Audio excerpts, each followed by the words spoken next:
Bon, avoue que c'était quand même un peu spécial de voir Jesperi Kotkaniemi soulever la coupe. Full gear, en uniforme complet, soulever la Coupe Stanley au-dessus de sa tête. Ouais, mais les gars qui sont laissés de côté, c'est un peu traditionnel qu'ils mettent leur équipement à ce moment-là. Ouais. Ben, Moi, ce qui m'a agacé, parce qu'il a le droit de. Étant donné qu'il a joué ses 41 matchs, son nom va être écrit sur la Coupe Stanley.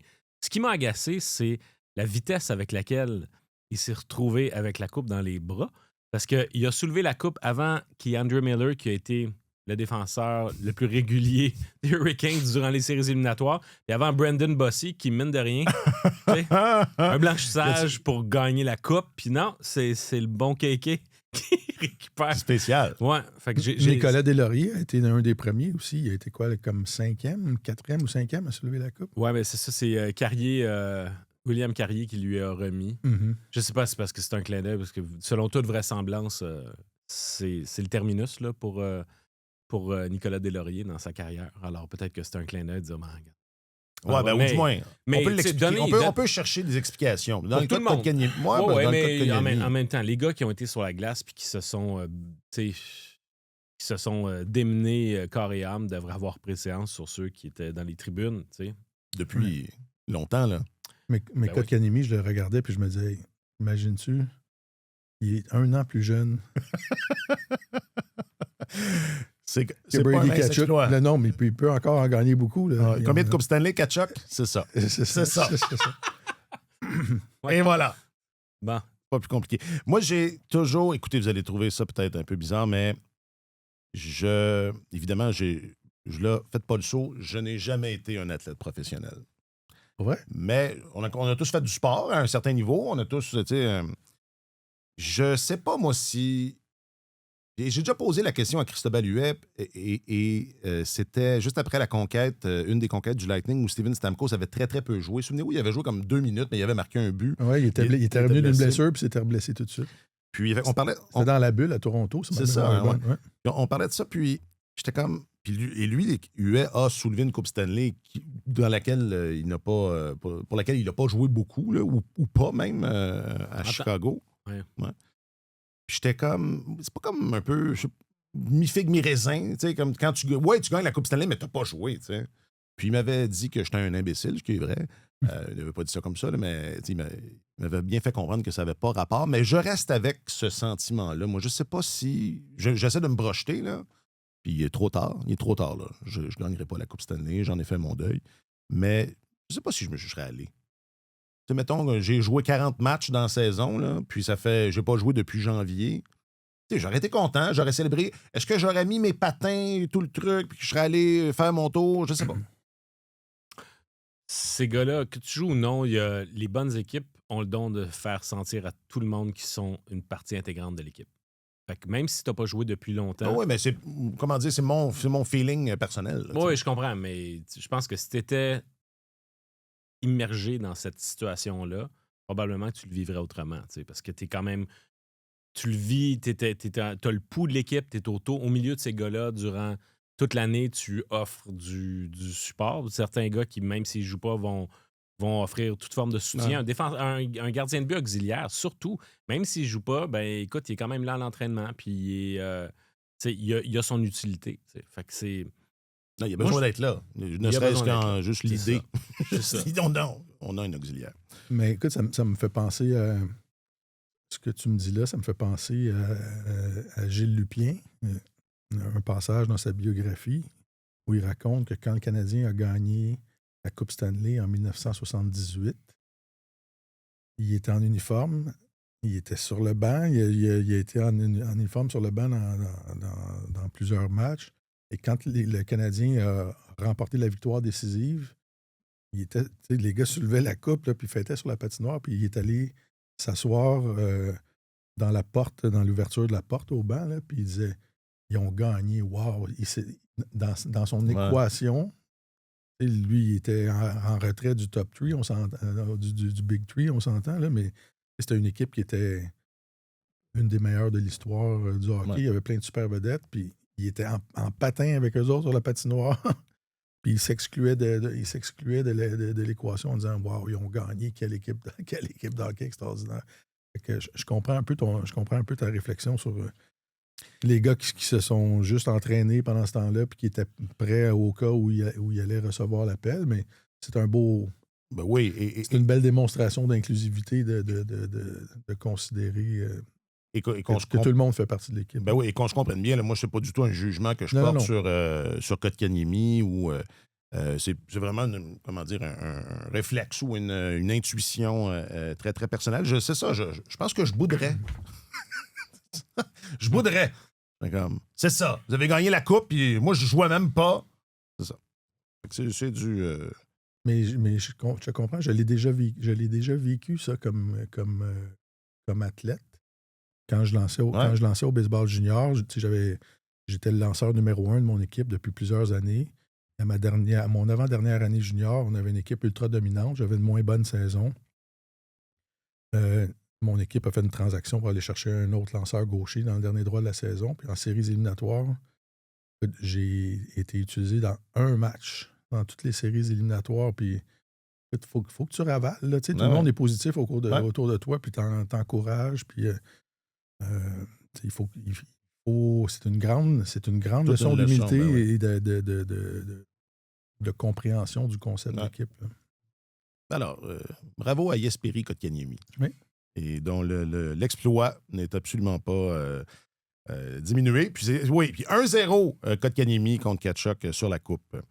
OK, aujourd'hui, les Hurricanes, champions de la Coupe Stanley. Montrez-moi un bon gardien et je vous montrerai une équipe éliminée. Je pense que je l'ai déjà fait, celle-là. En tout cas, j'ai quelques variantes. Mais... Et la recherche d'un entraîneur est commencée à Laval. C'est tellement OK, épisode 526.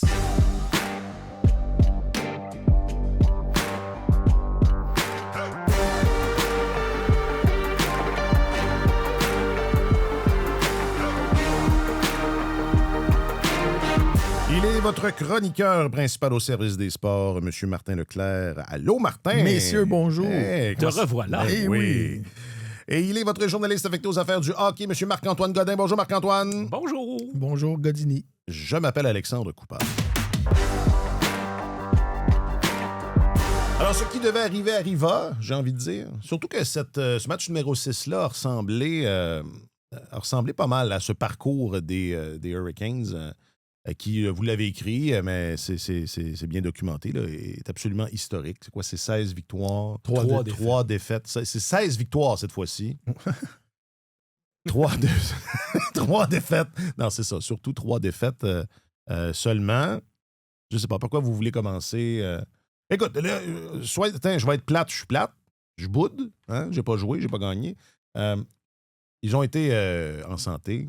Ça a été, on parle souvent de ces impondérables-là, souvent des trucs que tu ne contrôles pas, dont tu as besoin pour que ça arrive. Ça a été un élément. Ils ont été en santé, ils ont pu boucler des séries rapidement, ils avaient de l'énergie.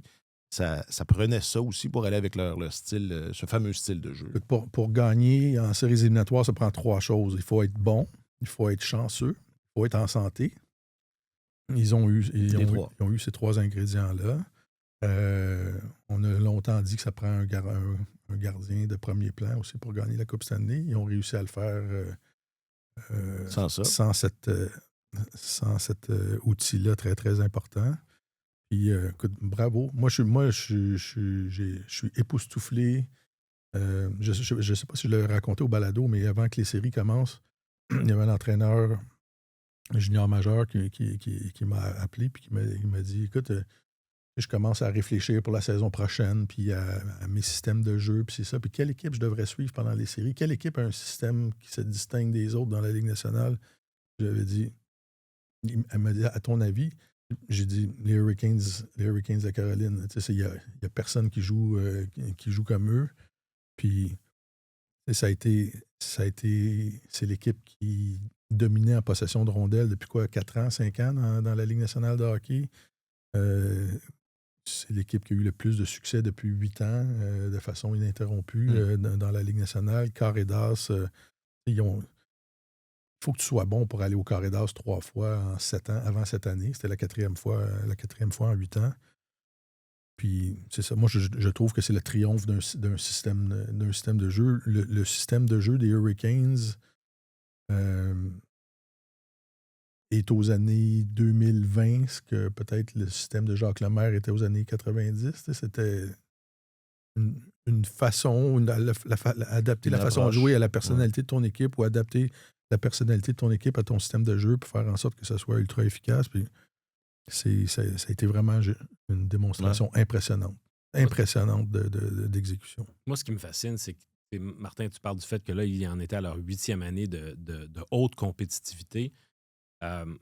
Puis c'est un style de jeu qui est tellement exigeant. Je trouve ça fascinant que Rod Brindamour ait réussi à garder le même niveau d'influence, de poigne et d'adhésion chez ses joueurs à son système après autant de temps. T'sais. Il aurait pu y avoir à n'importe quel moment dans ces 8 années-là un point de bascule où les joueurs se disent ben là, non, ça suffit, on voit bien que ça ne marche pas. Il y a quelque chose qu'on n'est pas capable de faire, puis que ça glisse un peu. Mais ça n'en dit long sur les qualités de coaching de Rod Brindamour, qu'il ait gardé son groupe ensemble. Ils ont fait des acquisitions, certaines n'ont pas collé, c'est pas donné à tout le monde, ou c'est pas c'est pas le bac de tout le monde de dire moi, le style de jeu des Hurricanes, ça me convient. Mais en même temps, je trouve que c'est ça. C'est fascinant qu'il y ait eu ce ralliement et qu'on ait maintenu la marque de commerce des Hurricanes pendant tout ce temps-là, parce que c'est ça, c'est long, 8 ans. Là. Puis, à un moment donné, le doute peut s'installer. Puis, au sein même de l'organisation, il aurait pu dire peut-être que pour ça nous prend une nouvelle voie pour passer là, cette étape-là, l'obstacle qu'on n'est pas capable de traverser ou aller chercher donc de nouveaux joueurs. Mm-hmm. Mais on en a parlé dans un épisode précédent du fait que finalement, toute la constellation autour de l'acquisition et du départ de Mikko Rantanen aura finalement donné aux Hurricanes des actifs extraordinaires pour gagner cette Coupe Stanley-là. Mais pour moi, ça part de l'entraîneur-chef. Ouais. Puis c'est drôle ce que Marc-Antoine dit, parce qu'on a eu l'exemple contraire au basketball dans la NBA avec les Knicks de New York. Les Knicks, la saison dernière, ont participé à la finale de conférence pour la première fois en 25 ans avec un entraîneur qui devait embaucher en 2020, Tom Thibodeau. Et Tom Thibodeau avait ramassé l'équipe. Là, elle avait été exclue 7 années de suite des séries éliminatoires. C'était la débandade à New York. Il a rebâti ça, la culture, les habitudes de travail, c'est ça. Les Knicks s'en vont en finale de conférence l'année passée et il a été congédié immédiatement après la finale de conférence parce que le directeur général, c'est drôle, comme chez le Canadien, le directeur général des Knicks, c'est un ancien agent aussi, il a dit il nous manque quelque chose pour faire le pas de plus. Et ils ont embauché un nouvel entraîneur, Mike Brown, et ils ont fait 16 victoires, 3 défaites en séries éliminatoires. Exactement. Michel Therrien avec les Penguins de Pittsburgh, ça avait été ça. Il avait été congédié l'année suivant une participation en finale des Penguins. Exact. Puis là, à un moment donné, en cours de route, ils ont gagné la coupe. Il avait été congédié, c'est ça, puis ils avaient gagné la coupe sous Dan Bassman. Vous voyez, moi qui suis le hockey à Montréal, moi ça m'apparaît comme des attitudes, des réactions normales. Alors que ce qu'on a vu en Caroline, c'est un peu à se gratter la tête. Je pense pas qu'on l'ait fait, mais on en a parlé mais ça, c'est important pour éviter de congédier quelqu'un ou de défaire ce qui a été fait. Il faut que tu sois capable de, quand tu fais tes réunions de fin d'année, tes post-mortem, d'avoir l'évaluation juste. Pourquoi on a perdu? Mm-hmm. Et Rod Brindamour le disait, il y avait eu beaucoup de blessés importants. Il y avait des joueurs clés qui étaient blessés au cours des années. À chaque fois. Ça, c'est un facteur atténuant. Des fois, tu regardes l'autre équipe, objectivement, leur alignement était meilleur que le nôtre. Mais c'est ça, je reviens aux Knicks de New York. Leur entraîneur a été congédié l'année passée parce que la direction estimait que l'entraîneur s'était fait out-coacher, s'était fait surpasser par l'entraîneur adverse dans la ronde où ils avaient été éliminés. Mais quand tu regardes objectivement, tu dis tout le monde a fait son travail, on a juste perdu. On disait que ça prend de la chance aussi. Ouais. Moi, je maintiens que la pause de 11 jours avant d'entreprendre la finale de conférence, ça a été une bénédiction pour cette équipe. La façon dont cette équipe-là joue, ça a été une bénédiction pour eux. Mais c'est quoi? C'est les Bruins de Boston qui avaient été éliminés après avoir mené 3-0 contre les Flyers de Philadelphie en 2010. Ils menaient 3-0 dans la série. Ils menaient 3-0 dans le 7e match. Ils se sont fait battre se sont fait battre par les Flyers de Philadelphie. Puis il n'y a pas eu de congédiement. Les Bruins ont ravalé ça, puis ils ont fait leur devoir, puis ils ont gagné la coupe la saison d'après. C'est important. Ben, c'est quelque chose on avait évoqué, ça, et je viens même juste d'en parler en ouvrant l'épisode. Cette façon-là de jouer, ça prend du gaz. Il faut qu'il reste de l'énergie et la pause a certainement aidé en ce sens-là. Mais simplement, là, parce que je pense pas qu'on l'ait fait, mais c'est quoi ce style de jeu-là dont on parle et dont on a parlé tout le long de la série aussi de finale de l'Est? C'est quoi? Est-ce que c'est aussi simple que quand on peut pas garder la rondelle, on la lance dans le fond, mais on va la chercher? Est-ce que... Non. En fait, c'est un système de pression qui fait en sorte que c'est comme si tu joues du homme à homme sur la grandeur de la patinoire. Alors, c'est pas juste dans ta zone, mais tu es assigné à quelqu'un dans les 3 territoires, puis c'est pression constante. La minute que tu n'as pas la rondelle, tu suis ton joueur. Tu suis ton joueur, puis tu es sur le dos de l'adversaire, puis c'est étouffant. Alors, c'est comme aller au chalet dans les Laurentides au mois de juin si tu as des bébites constamment. Ils tournent autour de toi. Ils tournent autour de toi. Je suis pas un gros fan du chalet, moi, donc. Non, mais écoute, t'as quand même compris mon image. J'ai compris, tout à fait. C'est ça, mais sauf que c'est un niveau d'échec avant et de couverture sans la rondelle qui atteint un niveau qu'on ne voit pas ailleurs. Parce que c'est sûr que le principe de dire être on top of, d'être sur le dos de l'adversaire, c'est assez commun. Là, c'est un cliché un peu. Exactement. Puis dans le fond, tout le monde, quand tu fais bien ton travail, normalement, c'est ça qui arrive. Sauf que eux, de la façon dont ils l'appliquent, il y a comme un niveau de plus, mais qui demande une condition physique et un niveau d'énergie assez spécial. Et ça aurait pu être, dans les 8 dernières années, remis en question, tu sais. Justement, parce que c'est ce qui semblait être arrivé aussi les deux derniers printemps. C'est parce que tu peux manquer de gaz. À un moment donné, tu peux te dire, OK, c'est bien beau d'appliquer ce système-là, mais encore faut-il que vous ayez un gardien qui fait les arrêts ou vous ayez suffisamment de talent en attaque pour pouvoir marquer un but de plus que l'adversaire. Fait que dans les années précédentes, il y a beaucoup été question de ce qui manquait aux Hurricanes plutôt que ce qu'ils avaient. Mais c'est une équipe qui est extrêmement bien balancée entre le talent de pointe et puis la profondeur. Leur top 9, il y a des soirs où tu peux très difficilement distinguer le premier trio du troisième. Puis ça, c'est la marque d'une bonne équipe parce que autant on dit les troisièmes trios font la différence en série, mais quand c'est rendu à un point où dans ton équipe, ton troisième trio est aussi productif que le premier, c'est assez révélateur. Fait que je trouve que l'acquisition de Nikolai Ehlers cette année était très emblématique de ça. Pour gagner au hockey, il faut posséder l'objet. Ce sont les meilleurs pour le garder. Pour posséder la rondelle. Fait que cette pression-là, quand tu regardes les matchs de hockey habituellement, il y a souvent des temps morts. Tu vas voir le défenseur va s'installer derrière son filet, tout le monde change, les attaquants ont le temps de se replier, de se déployer pour permettre à l'attaquant de choisir l'option pour la sortie de zone qui convient le mieux à la situation et tout ça. Et les Hurricanes enlèvent beaucoup de ce temps-là mort de réflexion, ce temps de réflexion-là aux défenseurs adverses, les forces à travailler le visage dans la baie vitrée, puis ils enlèvent ce temps mort-là aussi en zone neutre. Les équipes aiment ça patiner, arriver en contrôle. Pouf, il y a quelqu'un qui les empêche de suivre le tracé qu'ils veulent faire. Alors, bon, j'arrivais... La réflexion que j'avais, c'est que c'est drôle parce que j'ai lu un peu plus tôt cette année la biographie de John Wooden, qui est peut-être le plus grand entraîneur de l'histoire du basketball et qui est vénéré. Tous les entraîneurs de à peu près tous les sports lisent ce que John Wooden écrivait comme philosophie sur le coaching. Et John Wooden, la base de sa philosophie, c'était que ses équipes devaient être en meilleure condition physique que les autres. Ses séances d'entraînement étaient toujours extrêmement exigeantes pour maintenir un rythme plus élevé. Et il disait toujours à ses équipes, inquiétez-vous pas, ça va être dur au début du match, mais à la fin du match, c'est nous autres qui allons dominer parce qu'on est plus en forme, on est capable de maintenir un rythme plus élevé.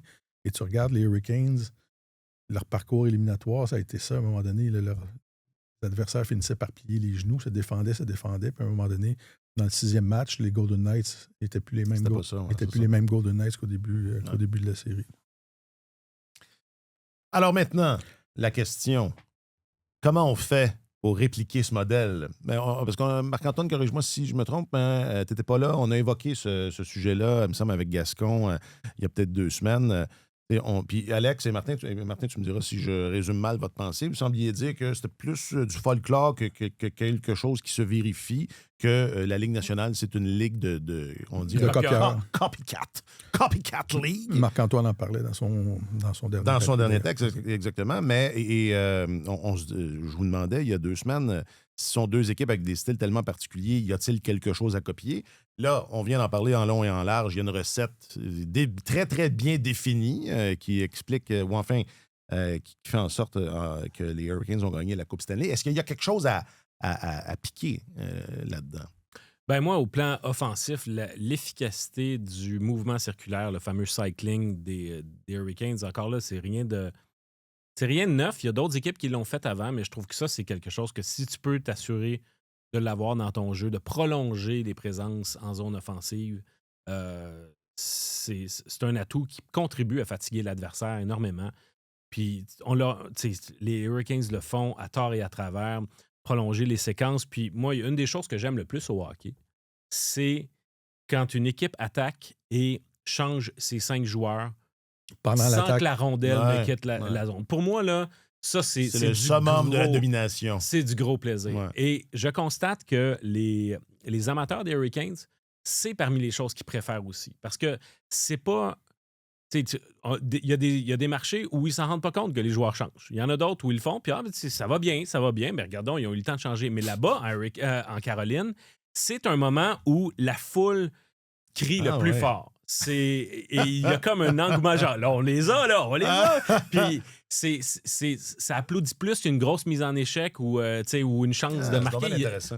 Et puis ça m'a frappé parce que cette réaction-là est typique de la Caroline. C'est sophistiqué quand même. Exactement. Mais sauf que dans ce cas-ci, c'est typique. C'est le signal c'est le signal que notre équipe, en ce moment, a trouvé son air d'aller puis ça va bien, là. On snap et on bourdonne.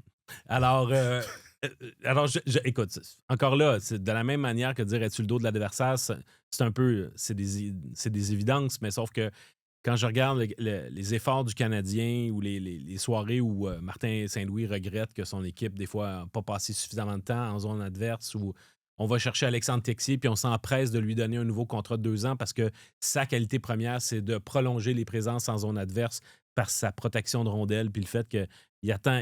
Lui, il peut garder la rondelle en zone adverse en attendant qu'il y ait des changements, etc. Mais quand tu as une équipe qui est rodée puis qui fonctionne d'une manière, justement, à faire en sorte que son mouvement circulaire, son mouvement de rondelle étouffe l'adversaire et le fatigue comme ça, match après match, c'est sûr que ça, c'est un élément que tu voudrais pouvoir répliquer, là. Est-ce qu'il y a quelque chose à piquer? Quelque chose à voler dans la recette? Écoute, il y a toujours quelque chose. Il y a toujours quelque chose à... Des enseignements à tirer. Puis, moi, je pense que l'intensité des Hurricanes, leur instinct... on aime moins ça dire l'instinct du tueur maintenant, mais la capacité d'achever l'adversaire quand tu as l'occasion de le faire. Il semblait y avoir aussi... un esprit de corps assez exceptionnel au sein de cette équipe-là. Il y a certainement beaucoup de leçons à tirer, mais je pense que c'est ce qu'on disait quand Gascon était là et qu'on avait cette conversation-là.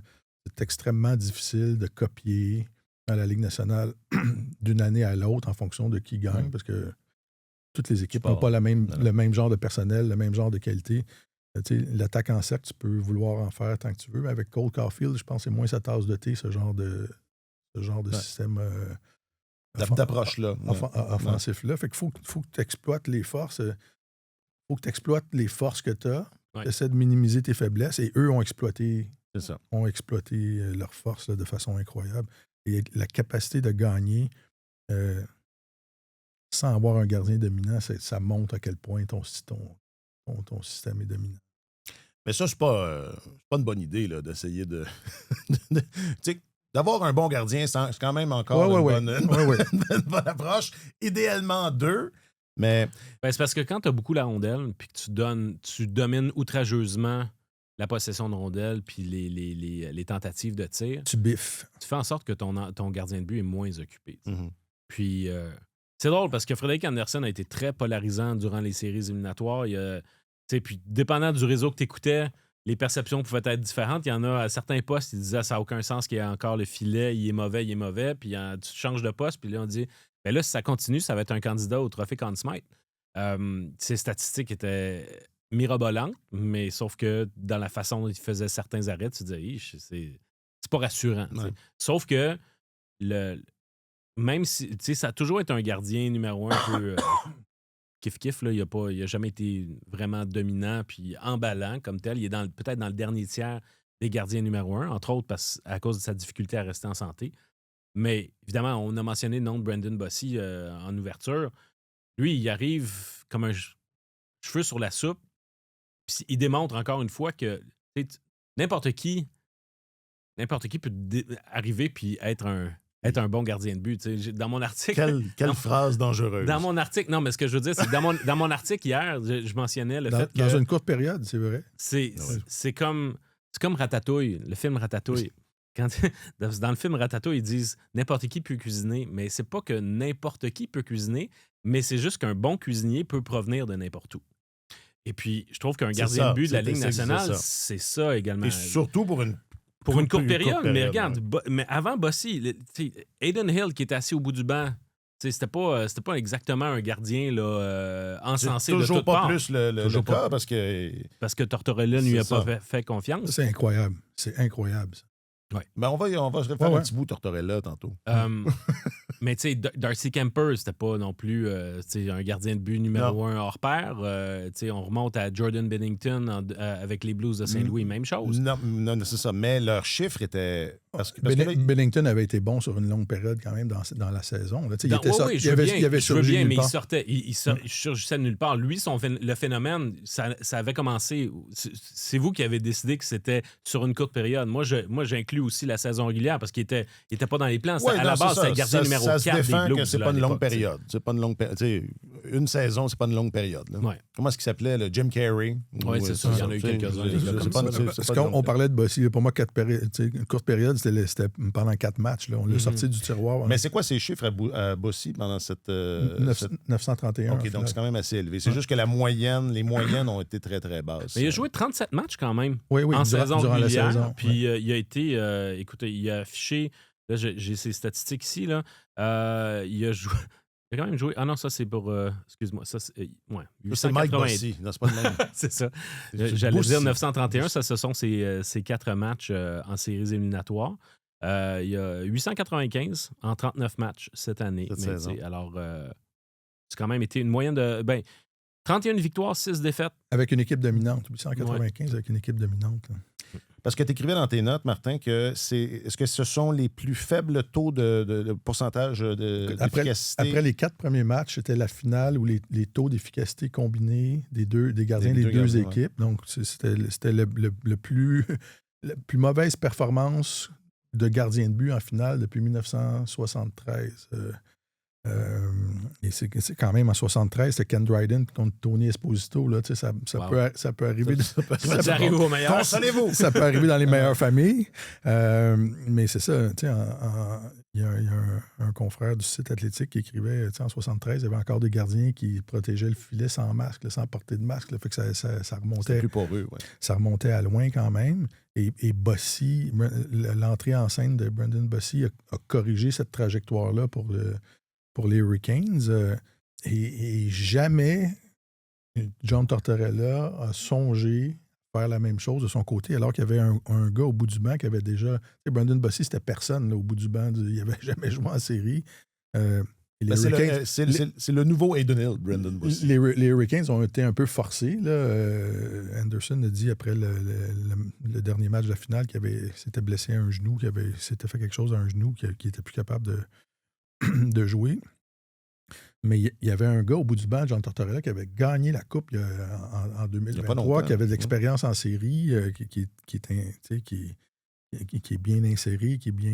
Qui est qui est un membre à part entière, qui était reposé. Ouais. Et jamais il a fait le changement, malgré une performance historiquement mauvaise. Là, j'ai regardé la moyenne de Carter Hart, 853 pour un gardien qui avait gardé les 6 premiers matchs d'une finale. C'est le plus bas depuis Tony Esposito en 1973. Puis les 4 buts accordés, au moins 4 buts accordés dans chacun des 5 premiers matchs, c'était jamais arrivé dans l'histoire. À un moment donné, ton travail comme entraîneur, c'est d'être capable de reconnaître ce genre de situation-là puis de dire, écoute, on va tenter quelque chose pour secouer l'équipe. Et quand ton équipe est obligée de marquer 4 buts et plus match après match pour gagner, oublie ça. Là. À un moment donné, tu vas te faire rattraper. Il s'est fait rabrouer. Un journaliste s'est fait rabrouer quand il a posé la question à Tortorella après le 5e match. As-tu songé à remplacer Carter Hart? Puis il a dit, c'est la question la plus stupide que j'ai entendue. Mais c'était une question tout le monde est c'est une question qui était tout à fait pertinente parce qu'après 2 périodes, si tu remplaces Carter Hart puis que tu mets Adin Hill, après ça, tu te donnes l'option de revenir dans le 6e match en disant au moins, si je fais un changement de gardien de but, le nouveau que j'embarque, il ne sera pas complètement rouillé parce qu'au moins, il y aura eu une période d'adaptation. Tu sais. Et mais non, c'était, semble-t-il, trop stupide. C'est ça. Est-ce que je pousse si... Parce qu'il n'y a pas eu un bon printemps, Tortorella. Il y a cet incident-là auquel tu fais référence. Il n'a pas voulu répondre aux journalistes après avoir gagné, après que les Golden Knights aient gagné, je ne sais plus quelle ronde, la première ou la deuxième. Quand ils ont balayé l'Avalanche, il n'a pas voulu donner de point de presse. C'est quoi mais ça? Mais je ne suis pas sûr que ce soit nécessaire. Je pense pas que ce soit la décision de Tortorella. Je pense que ça vient de l'organisation. C'était une manœuvre de protestation à l'égard d'une suspension à Braden McNabb. OK. Alors, je suis pas sûr que ça, on doit nécessairement le placer au dossier de Tortorella. Écoute, là, à part ça, là, il a amené cette équipe-là qui vivotait au 1er mars, là, en finale de la Coupe Stanley. Ouais. Il a quand même fait un bon travail. Là. Je trouve que Carter Hart n'a pas été bon, mais il y a certains des défenseurs des Golden Knights qui ne l'ont pas été non plus. Là. Je veux dire, Rasmus Andersson, qui était censé être la grosse acquisition en défense sur le marché des joueurs autonomes, je ne suis pas sûr qu'il a augmenté sa valeur durant les séries éliminatoires parce qu'il y a des soirées où c'était difficile. Là, Noah Hanifin vient de commencer un contrat à long terme avec les Golden Knights. Lui aussi, il y a des soirées où c'était pénible. T'sais. Alors, tu as des joueurs qui devraient s'imposer et démontrer qu'ils sont aussi bons que leur réputation le prétend. Parce que cette année, ils ont eu un gros trou à combler en l'absence d'Alex Pietrangelo. Mais oui, Carter Hart, mais je pense qu'il y a aussi certains défenseurs qui n'ont pas aidé la cause de cette équipe. Bruce Cassidy est un entraîneur reconnu pour être très dur envers ses joueurs. À un moment donné, ça devient lourd à supporter. C'est ça, le niveau d'écoute, ça baisse. Je pense que c'est juste ça que les dirigeants des Golden Knights ont reconnu dans le dernier droit de la saison, quand ils ont vu que l'équipe allait nulle part et était menacée d'être exclue. Là, ils se sont dit ça prend une nouvelle voie. Puis ils ont juste changé la voie de l'entraîneur, puis cette équipe-là a remonté rapidement. Mais Tortorella est le même genre d'entraîneur que Cassidy. Qui finit par. Les joueurs finissent par se fatiguer à un moment donné. Là, ça devient toujours compliqué. Il prend des joueurs en grippe. Et ça devient toujours, après 2 ou 3 ans, ça devient toujours extrêmement compliqué. Alors, j'ai hâte de voir qu'est-ce qui va arriver avec lui, qu'est-ce qu'ils vont faire. Là, ils viennent de passer 2 entraîneurs renommés, les Golden Knights. Qu'est-ce qu'ils vont faire? Est-ce qu'ils vont poursuivre leur association avec Tortorella ou est-ce qu'ils vont aller ailleurs sur le marché? Ils ont l'habitude de prendre des vétérans, des entraîneurs établis avec des longues feuilles de route. Il n'y en a pas tant que ça sur le marché. Non, peut-être Mike Babcock. C'est ça, j'allais dire. Babcock. Et là, Babcock sera probablement pas disponible. Ben, si les Golden Knights veulent vraiment Mike Babcock, ils ont juste à donner la permission à Cassidy de parler aux Oilers. Ils se font pas mal, hein, ceux-là. Pour vrai, c'est pas, ça fait pas très sérieux. Est-ce que... Et si nous autres, on dit... la question n'était pas stupide. C'était la question la moins stupide. Sûrement que dans le vestiaire, il y a plusieurs joueurs qui se disent ça aussi. Il y a déjà peut-être un peu d'usure, là, où enfin la lune de miel est certainement terminée. Là. C'est sûr qu'il y a des joueurs dans le vestiaire qui disent « Qu'est-ce qu'il fait? » L'autre, notre gardien se fait poivrer soir après soir, puis il n'y a pas de changement qui réaction. survient. Puis Ouais. Hill, il est assis au bout du banc, puis il marche à gomme avec sa casquette sur la tête. Ouais. Il dit, est-ce qu'il y a quelqu'un qui va réagir?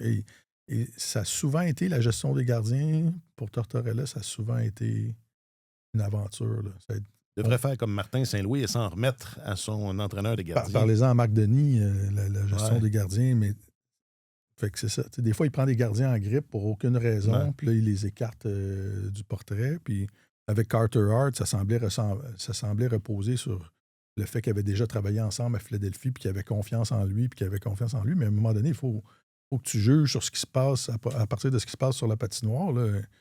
Et c'est une contre-performance historique, si tu regardes les chiffres, d'un point de vue statistique. Il n'y a pas eu de réaction là. Moi, juste pour ça, si j'étais directeur général des Golden Knights, je me disais, Pas sûr. Où tu dis,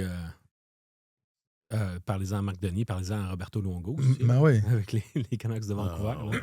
Fait que ça, a là. été, Ouais. ça a été sa dernière saison à Vancouver. Là. Tu sais, avec l'histoire du match en plein air, il avait envoyé Eddie Lack Oui, dans, oui, dans le filet. Il aime ça, ce genre de guerre psychologique-là, Tortorella. Ça, c'est Ouais.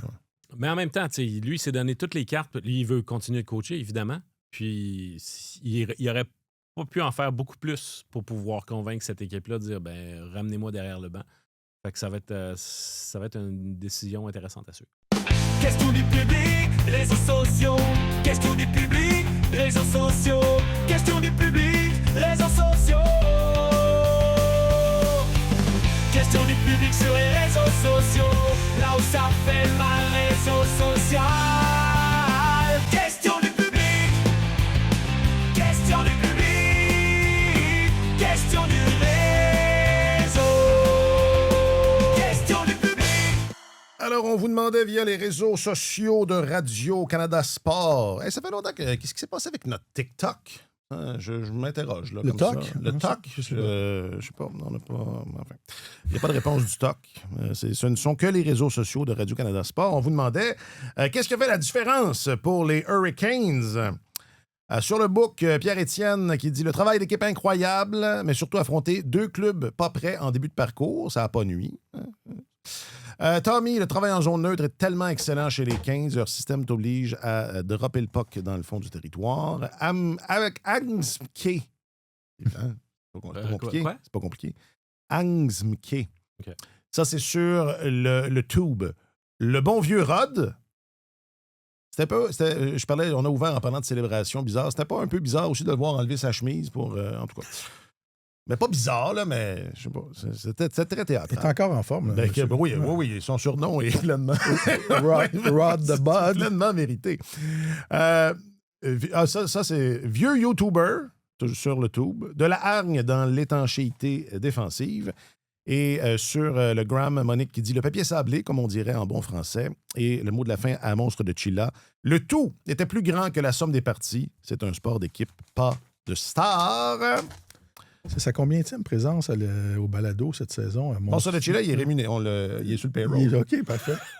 Je me demandais. C'est obligé, c'est contractuel. C'est toi, en fait. C'est mon burner, c'est un compte burner. Autre chose, qu'est-ce qu'on n'a pas dit? Autre chose. Les papiers sablés, est-ce que c'était une équipe qui était tant robuste? Non. Tu as écrit, entre autres, Marc-Antoine, il y a les gardiens, évidemment, qui n'ont pas joué. Il y a quelques idées reçues là, qui ont été bardassées un peu là, avec cette conquête-là. Bon, les gardiens, le gabarit. C'est pas une équipe qui est particulièrement grosse, ou enfin, c'est une équipe qui, à l'attaque, est menée par des gars. Ça, c'est une bonne nouvelle pour les partisans et les partisanes du Canadien. Pas une équipe qui est particulièrement teigneuse. Ouais. Ça aussi. Moi, je trouve qu'ils sont reposants à regarder jouer les Hurricanes.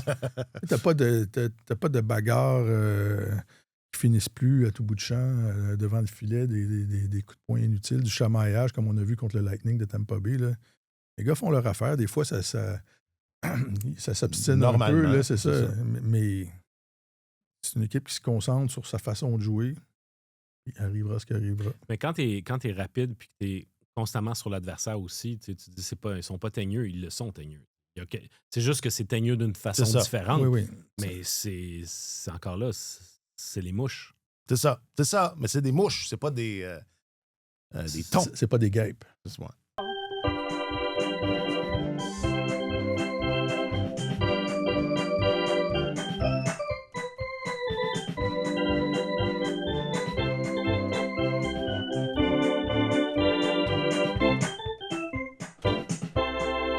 Et pendant ce temps, dans la grande région métropolitaine, il se passe pas...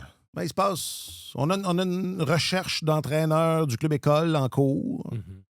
Les jeunes sont bons. Deuxième équipe d'étoiles. Première équipe d'étoiles. Deuxième. En fait, c'est-à-dire, les jeunes, il y a juste une équipe d'étoiles. Il y a 2 équipes d'étoiles chez les joueurs normaux, seniors. C'est normaux. ça. Et il y a une équipe d'étoiles chez les recrues. Alors, Caulfield qui fait partie de la 2e équipe d'étoiles. Ouais. Et puis. Demidoff, Dobèche et Dobèche sur l'équipe des recrues. C'est déjà de la vieille nouvelle. Non, je sais, mais je fais un petit résumé. Puis sinon, la quête, c'est ça. Quand on s'est parlé vendredi, c'est quand c'est arrivé Pascal Vincent, jeudi, il me semble, ou enfin, vers la fin de la semaine. Pascal Vincent qui devient entraîneur adjoint avec le Kraken, ce qui libère bien sûr le poste d'entraîneur-chef à Laval. Et il y a des choses qui... ça commence, enfin c'est en cours. Ben oui, ce que j'ai su, c'est que entre autres Yann Laperrière était intéressé à ce poste-là. C'est un profil qui pourrait être intéressant pour le Canadien. Daniel Jacob également. Je me posais la question parce que Daniel Jacob, il y en a qui se voient peut-être comme des entraîneurs adjoints de carrière, puis qu'ils n'ont pas nécessairement la personnalité pour pouvoir passer d'entraîneur adjoint à entraîneur-chef, surtout pas au sein de la même organisation. Ouais.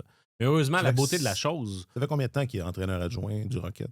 Et il y a eu un épisode où il était parti à San Diego?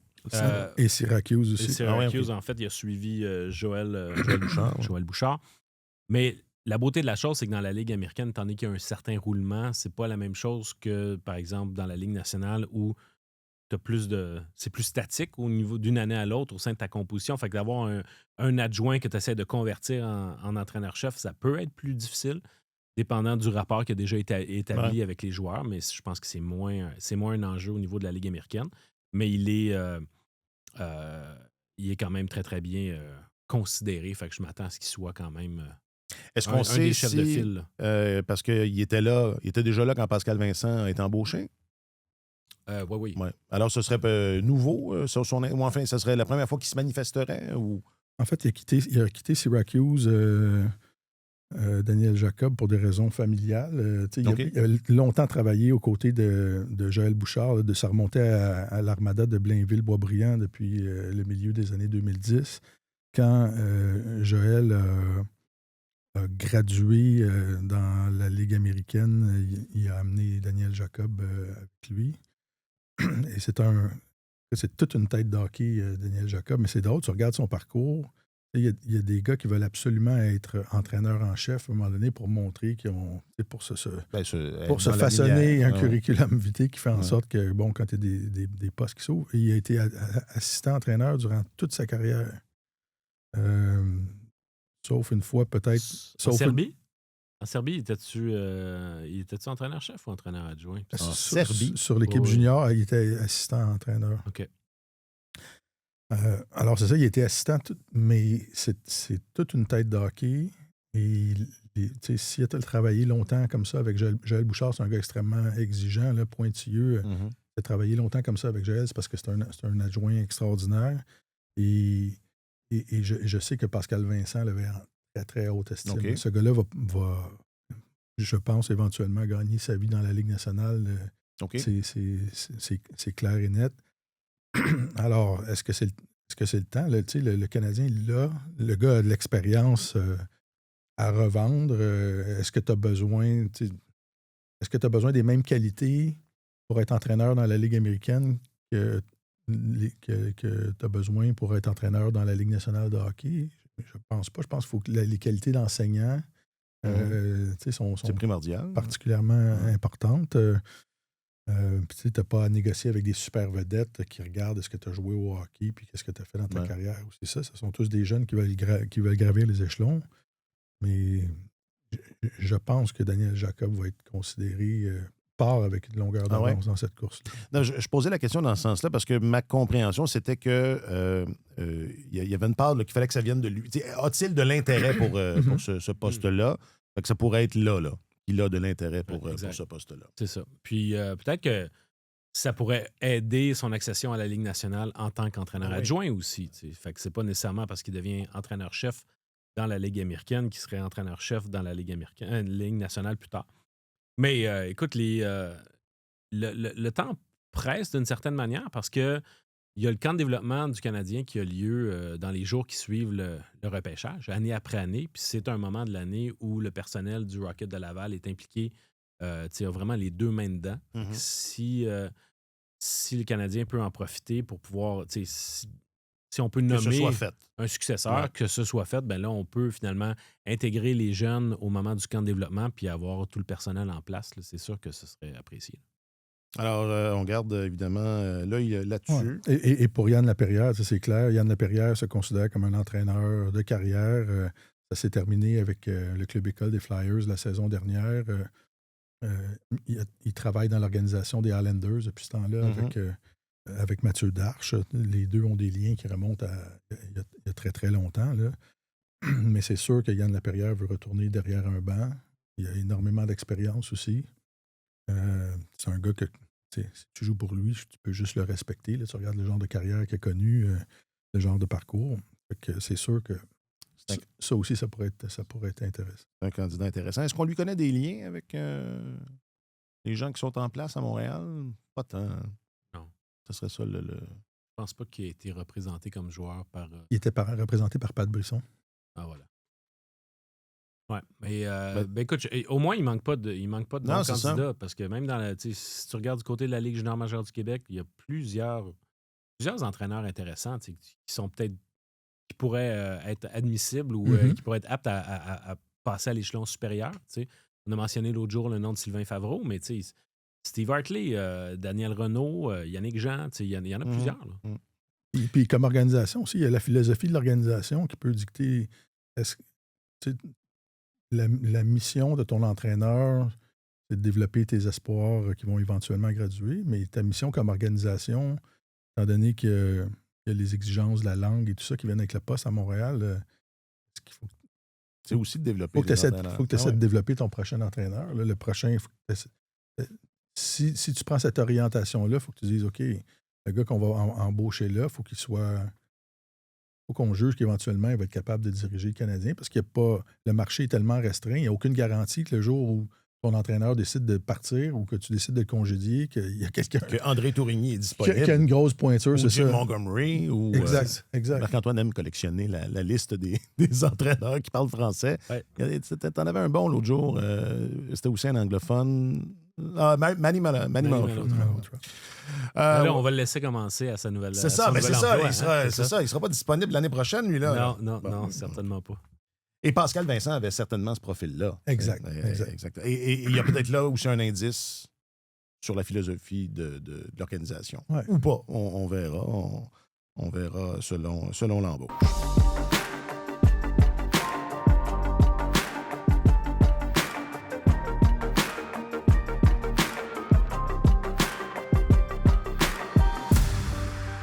Alors, il en reste... Est-ce qu'on... Je l'ai dit en ondes tantôt, il nous en reste 5. Ah, 5. Okay. Et si vous voulez apprendre à connaître davantage Sylvain Favreau, allez réécouter l'entrevue que j'ai fait avec lui l'été passé. Marc-Antoine me texte hier et « Hey, t'as fait une entrevue avec Sylvain Favreau l'année passée? » Je fais « Non. » C'était comment? Moi? Non, Et oui, et encore une fois, t'avais raison. Un de tes nombreux blackouts. Wow. J'étais comme, j'ai fait ça. Ah oui. Passer 1 heure à jaser avec. C'est ça, pour dire, hey, c'était très intéressant. Je l'avais trouvé fascinant. Je l'avais trouvé très intéressant. Wow. C'est parce que c'était en vidéo, puis bon, c'est pas pareil. En vidéo, c'est plus facile. C'est comme ça, c'était pas passé. Hein, ça. Finalement, c'est comme les séries éliminatoires. Toutes les balados qu'on a faites là, durant les séries, exactement. Ça s'est pas vraiment passé. Je les compte pas. Puis c'est comme. Est-ce que c'est aussi bon que l'épisode 515? Les balados qu'on a fait en vidéo pendant les. Non. Non? Ben non. Il n'y avait pas autant de scoop que dans le 515. Il n'y a rien qui bat. Je pense qu'en sérieux, en contenu, l'épisode 515, c'est probablement notre record. Le primeur qu'il y avait dans ça. La vie. Si seulement. Alors, messieurs, là-dessus, merci. Merci infiniment d'avoir été là. Martin Leclerc. Ça fait un grand plaisir. Je rappelle que tu es notre chroniqueur principal au service des sports, pardon. Et Marc-Antoine Godin, journaliste affecté aux affaires du hockey. Merci, Marc-Antoine. C'est Alex qui est en vacances, Alex Gascon qui est en vacances cette semaine. Alors, on se revoit tous les 3 vendredis. On se revoit tous les 3 vendredis. Jacques-Alexis, à la réalisation, sera là également. Merci beaucoup, Jacques-Alexis. Il ne prend pas de vacances, lui. Non. Merci à vous tous et à vous toutes d'avoir été là. Les autres non plus. Ben, peut-être, là, mais pas de nous... Enfin, prenez pas de vacances de nous autres. C'était très apprécié. Je m'appelle Alexandre Paul. Passez une bonne semaine. Sur tous les terrains et sur tous vos appareils, Radio-Canada Sport.